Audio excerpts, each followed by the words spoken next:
Bonjour à tous et bienvenue dans cette nouvelle vidéo. Alors dans cette vidéo, on se retrouve directement sur le graphique et dans cette vidéo, on va parler du gros problème, c'est-à-dire le problème qu'on rencontre assez couramment lorsqu'on utilise à 100% que de l'analyse technique. Voilà. Et je pense que toute personne qui fait du trading a forcément déjà été confrontée à ce problème-là qui est lié à l'analyse technique. Et ici, je fais un gros disclaimer déjà. En fait, ce problème-là, on ne peut pas l'éviter à 100%. Mais c'est encore pire si vous utilisez que de l'analyse technique dans votre trade. C'est-à-dire qu'à 100%, vous vous basez seulement sur l'analyse technique. Donc ça, c'est un gros problème. Et donc là, on est sur le graphique du NZD Yen, c'est-à-dire le dollar néo-zélandais face au yen japonais.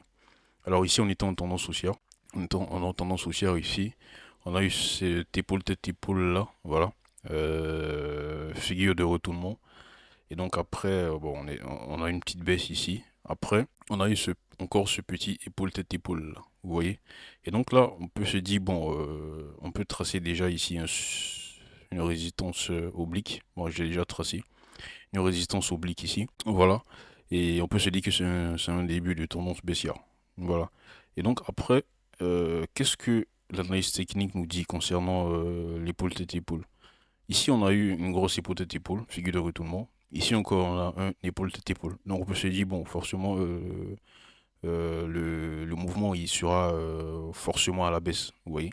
Techniquement, si on se base seulement sur ça, c'est ce qu'on se dit. Donc là, on trace la ligne de coup, voilà. Donc la technique nous dit que s'il y a cassure de la ligne de coup, et ben on rentre en position. Et donc on aurait potentiellement pu entrer en position de vente ici, voilà, de vente là, euh, je pense là, avec un SL, par exemple, prenons un SL court, voilà, on va le mettre ici, par exemple, et parti chercher,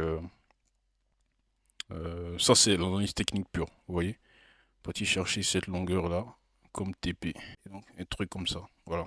Et donc, quelle n'a pas été la surprise? On a eu ce petit pullback là, voilà, et ensuite on est parti à la hausse. Et donc, ce genre de choses, ça arrive couramment, voilà, lorsqu'on utilise à 100% d'analyse technique. Il y a ce problème-là, il y a aussi l'effet de breakout, c'est-à-dire qu'on peut être en range et il y a une cassure de la résistance par le haut et on part, on prend une position acheteuse et la position se retourne et réintègre le range. Et ça aussi, c'est un problème. Et donc ici, par exemple, lorsqu'on a cassé la ligne de coup, on a même effectué un pullback là, vous voyez. On a même effectué un pullback là, on est reparti et après on est remonté. Et donc ici, comment est-ce qu'on aurait pu éviter ce problème-là? C'est-à-dire, peu importe la figure qui se trouve en face de nous, peu importe la figure chartiste qui se dessine, peu importe les raisons techniques, est-ce que cela est en accord avec le fondamental? Parce que ce sont les chiffres qui font bouger le marché. Ce sont les chiffres, les données économiques qui font bouger le Forex. Donc, est-ce que la figure qui est là, est-ce qu'elle va dans le sens de ce qui se passe fondamentalement sur le marché? Et bien, si c'est non, on ne prend pas le trade, tout simplement.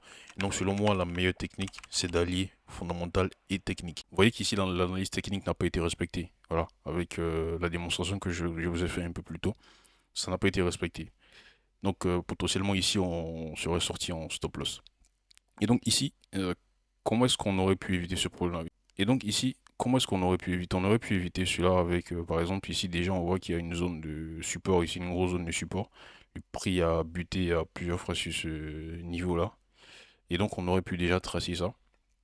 Et même les personnes qui voulaient être un peu plus prudentes sur le deuxième épaule tête épaule pouvaient attendre la cassure. Voilà, la cassure et ensuite pour rentrer en position.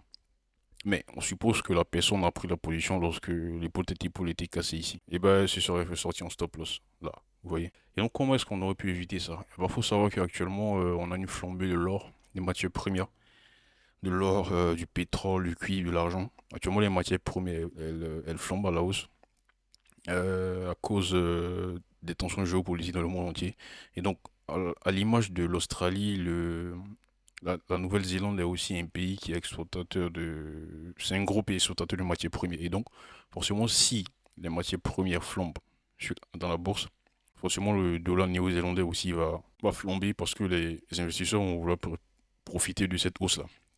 Les matières premières, donc potentiellement, ils vont vouloir acheter par exemple des actions d'entreprise néo-zélandaises qui sont liées aux matières premières. Voilà. Mais pour acheter ces actions-là, ils sont d'abord obligés d'échanger. Là, par exemple, en dollar néo-zélandais, l'euro en dollar néo-zélandais, c'est-à-dire n'importe quelle devise, ils sont obligés d'abord de l'échanger. en dollars néo-zélandais avant d'acheter les actions de ces entreprises néo-zélandaises, vous voyez. Et donc forcément, il y a une grosse demande, c'est une grosse demande du dollar néo-zélandais, forcément il prend de la valeur. Et donc, on pouvait déjà, une fois qu'on sait ça, on ne va pas privilégier des ventes sur le dollar néo-zélandais, déjà, vous voyez. Et donc ça, c'est l'analyse fondamentale. C'est pour ça que pour moi, la meilleure stratégie, c'est de coupler les deux, vous voyez. Et donc moi, sachant ça, j'ai pas pris position. J'ai attendu sagement, voilà, le prix est monté, on est monté ici. Et ensuite, qu'est-ce que j'ai fait?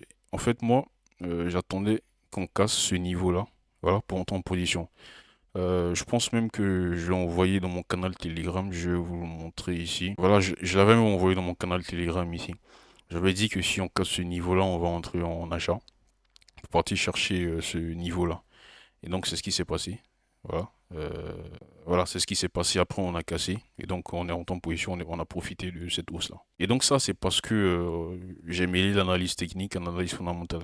Si je me basais seulement sur l'analyse technique, et j'allais me prendre un SL potentiellement lorsque je rentre en position ici. Et donc, c'est ce que je voulais vous partager dans cette vidéo. J'espère qu'elle a été très claire. Si vous avez des questions, n'hésitez pas à me les poser en commentaire. On se dit ciao.